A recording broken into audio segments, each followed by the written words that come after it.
Maestro Sir Anton, guro't vlogger na Pilipino, tagahatid ng balita sa bayan ay totoo.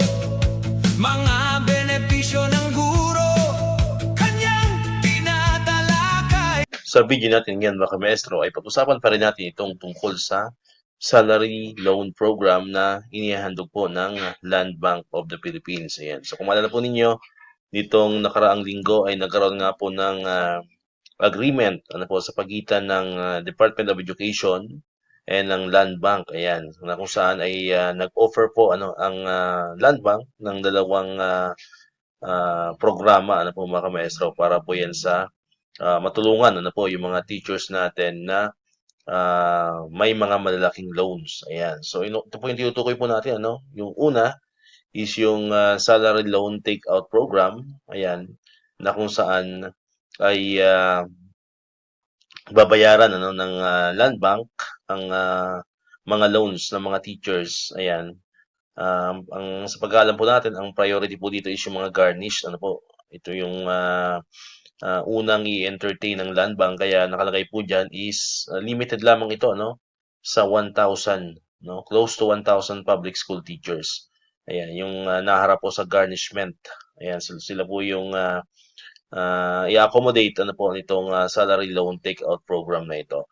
Ayan, so ibig sabihin ay hindi po ito para sa lahat kasi doon sa una nating ginawang video may mga nagtatanong kung para pa sa lahat itong salary loan takeout program na ito. So ito po ay ang priority po ito is yung mga teachers natin, mga kamaestro natin diyan na naharap po sa garnishment. Ayan, so bakit nalaman ng Land Bank na close to 1,000 public school teachers? Kasi diba, alam naman natin sila po ang sa kanila dumadaan ang mga sweldo natin.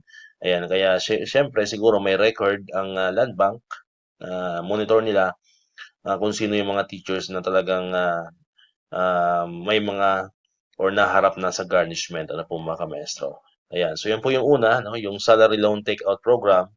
And ang pangalawa naman is yung enhanced salary loan program na kung saan ay pwede kang mag-loan na mayroon mas mababang rates compare sa ibang mga PLIs. And then pwede kang magkaroon ng credit card. Ayan, pre-qualification para sa credit card. And at the same time ay mayroon kang 100% na accident insurance coverage for 1 year. So yan po yung enhanced salary loan program naman mga kamaestro. So ito namang enhanced salary loan program na ito ay para po ito sa lahat. So para po yan sa lahat ng qualified na mga employee. Unlike dun sa una, yung takeout program na kung saan ito po ay para lamang dun sa mga naharap sa garnishment. Ayan. So limited lamang ito to 1,000 public school teachers, close to 1,000. Samantalang itong enhanced salary loan program ay para po ito sa mga qualified.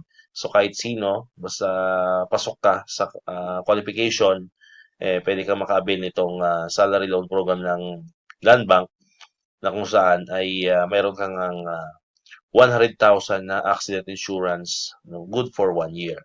Ayan. So, yan po, yan po yung nilalaman noong Memorandum of Agreement or MOA signing na ginanap sa Makati City noong May 14 po yan, 2026 na pinangunahan syempre yan ng ating pong DepEd Secretary Juan Edgardo Sani Angara and ang Land Bank President and CEO Lynette V. Ortiz. Ayan, so sila po yung umattend mismo dito sa memorandum MOA signing nito mga kamaestro. Ayan, so syempre nagkaroon niya ng samot-saring mga reaksyon sa mga kamaestro natin. Ayan, so syempre yung iba natuwa, natuwa naman. Ang una kasi magbe-benefits talaga dito is yung may mga garnishment, naharap sa garnishment. So syempre, malaking tulong sa kanila ito mga kamaestro, to be fair enough sa kanila.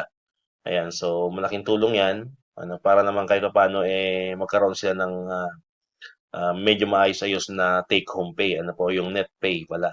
Ayan. So, pero majority sa mga nakita ko natin na mga comment, hindi lang sa post natin, kundi sa iba't ibang mga post na ng mga teacher vlogger din sa Facebook especially negative po ang dating nitong programa po na ito, yung salary loan program. Ayan. So, syempre, ang sinisigaw ng mga kamaestro natin dyan is yung 15K across the board salary increase pa rin. Ano po, na hinihingi po natin. Ano po, hindi lang to hinihingi ng Teachers Dignity Coalition, no, kundi ito isigaw na ng buong Pilipinas, no, TDC man or hindi TDC.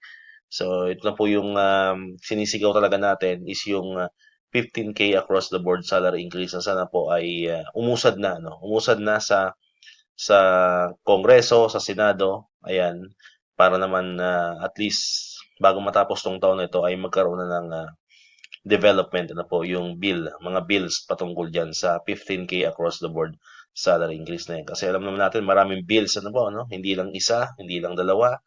Ayan, gawa na rin natin ng video yan dito sa ating YouTube channel. Ano po? So maraming bills ang tungkol sa 15K across the board salary increase. So yan po yung mas prepare ng mga kamaestro po natin, no? So sana po ay nababasa rin yan ng ating DepEd Secretary Sani Angara. And of course, kahit hindi na mismo si Secretary, yung mga staff, yung mga in charge sa atin, sa welfare ng mga teachers. So, I hope nababasa nila yan, yung mga komento ng mga teachers po natin, na tama naman ang argumento ng iba, no? Yun na hindi solusyon ang utang, para mabawasan yung utang, uutang ka ulit, di ba? Kasi, dito sa program na ito ng Land Bank, yung salary loan po, although syempre, ina-appreciate din naman natin yung effort patungkol dito sa salary loan program na ito. Kaso yun nga, yung pa rin naman ang solusyon, diyan mangyayari, uutang pa rin si teacher, di ba po? So kahit mas mababa yung interest rate, no, doon sa enhanced salary loan program na ino-offer ng Land Bank. So kahit mas mababa yung interest, mas mababa ng konti, kumpara sa mga PLIs and other financial institution, ganun pa rin naman ang punot dulo, no? Uutang pa rin naman si teacher, di ba po? So tama naman, Tama naman yung argumentong ganon na hindi solusyon yung utang ulit, para mabawasan yung utang kasi mangyayari diyan, tuloy-tuloy pa rin yung pag-utang ng teacher, di ba? So ito talaga ang nakita nating solusyon, para mawala na yung garnishment na yan, no? Wala na mga garnished mga ATM, tumaas ang net pay ng mga teachers is ito talagang salary increase. So hopefully someday yan ang maririnig natin sa ating Secretary Sani Angara. And syempre kay BBM na rin, Pangulong Marcos na rin. Anyway, malapit nang matapos ang kanyang termino, di ba? So 2 taon na lang. So sana naman po ay this time mapakinggan yung hinaing ng mga teachers na hindi solusyon kahit pa lahat ng mga bangko ay mag-offer ng mga ganitong programa, kahit hindi lang Land Bank, no, magkaroon ng 10 years na loan terms. So, ganun pa rin, no? Ang utang pa rin ang pupuntahan, ang babagsakan ng mga teachers natin. So, unlike pagka salary increase, so, talagang maiiwasan ng mga teacher na mangutang kasi nga, tataas na yung kanilang net pay. And mapoprovide na yung mga pangailangan ng teachers, dahil sa salary increase. Alright? So, kayo mga kamaestro, ano ba yung komento nyo dyan? Ano ba ang iyong saloobin? So, comment down below lamang po dyan mga kamaestro sa ating mong comment section. Ayan. Para marinig natin ang saloobin ng mga kamaestro natin patungkol dito sa programang ito ng Land Bank. Yan po itong salary loan program na in-offer po ng Land Bank at ng Department of Education. Alright, so dito ko natatapusin itong ating video ngayon mga kamaestro. Kung hindi ka pa nakakapag-subscribe, click mo na ang subscribe button dyan para ikaw yung unang nakapanood ng mga videos na in-upload natin.